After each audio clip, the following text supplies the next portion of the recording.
Well, racism is getting a lot of attention recently as polls show a growing number of Americans think race relations are getting worse. In remarks to graduates at the historically black Tuskegee University this past weekend, First Lady Michelle Obama told the audience, no matter how much you accomplish, some folks will only see you for the color of your skin. And my husband and I know how frustrating that experience can be. We've both felt the sting of those daily slights throughout our entire lives. The folks who crossed the street in fear of their safety, the clerks who kept a close eye on us in all those department stores, the people at formal events who assumed we were the help, and those who have questioned our intelligence, our honesty, even our love of this country. And I know that these little indignities are obviously nothing compared to what folks across the country are dealing with every single day. Those nagging worries that you're going to get stopped or pulled over for absolutely no reason. The fear that your job application will be overlooked because of the way your name sounds. Rich Lowry is a National Review editor and a Fox News contributor, and you listened to that and said it was off-key and, quote, characteristically self-pitying. What do you mean by that? Yes. Well, first of all, I'm not a black woman, so full disclosure, I don't know what all that she's experienced, and there's a lot about the speech that I liked.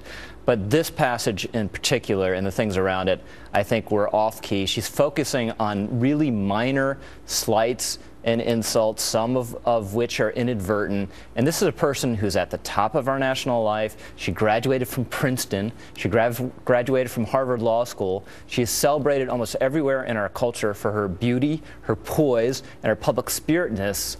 What does she have really to complain about? A lot, if you listen to that speech. And she went on to say, as potentially the first African-American First Lady, I was also the focus of another set of questions in addition to those subjected, that other First Ladies were subjected to, like Laura Bush and Hillary Clinton and Nancy Reagan, saying, was I too loud, too angry, too emasculating? Was I too soft, too much of a mom, enough of a career woman?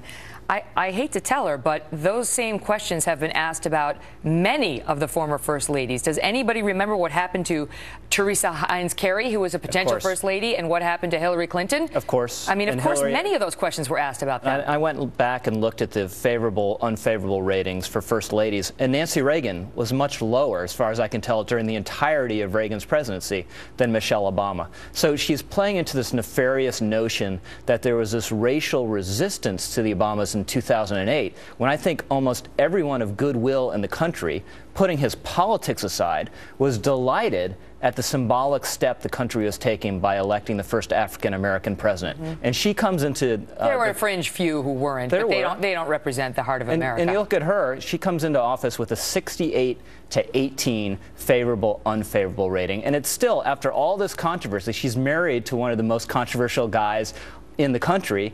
Her approval rating still in the mid or high 60s. When you listen to her, it did not sound like somebody who is as beloved as she is. On the cover of Vogue, March 2009 Vogue, with the caption, "The First Lady the world has been waiting for," you point out she's the 5th most admired woman on the planet, just below Queen Elizabeth, and yet up there, you know, really sounding victimized. In particular, she looks back at that magazine cover of her showing with the big afro and the machine gun, but actually it was a magazine article defending her. Right. It's a New Yorker cover that's meant to spoof her critics and make her critics look like they're nuts. And what she was talking about in the speech, although she didn't use the phrase, is this trendy word, microaggressions. These inadvertent insults or acts of offensiveness. You hear this word a lot on college campuses. And I think there are two problems with it. One, it's not just one set of people that experiences insults. All of us, through our whole lives, we suffer little indignities, we suffer little humiliations, we've all been bullied or picked upon or rejected or underestimated. Many of us have been pulled over by police while we're in our cars, even when we weren't speeding. Correct. Many of us have been followed around the department store because they think you're going to shoplift. It's not just a skin color thing. Sometimes it's a young woman thing. You know, they think that there's whatever. But, I mean, there's no denying, however, that there is racial profiling by some in the country, and I'm sure she has been subjected to it. Yes. But, again, you look at the trajectory of the country. We've gone from chattel slavery, a great national shame, to Jim Crow, another national shame, to the thing that we're really complaining about here is people occasionally being rude or making innocent but offensive mistakes.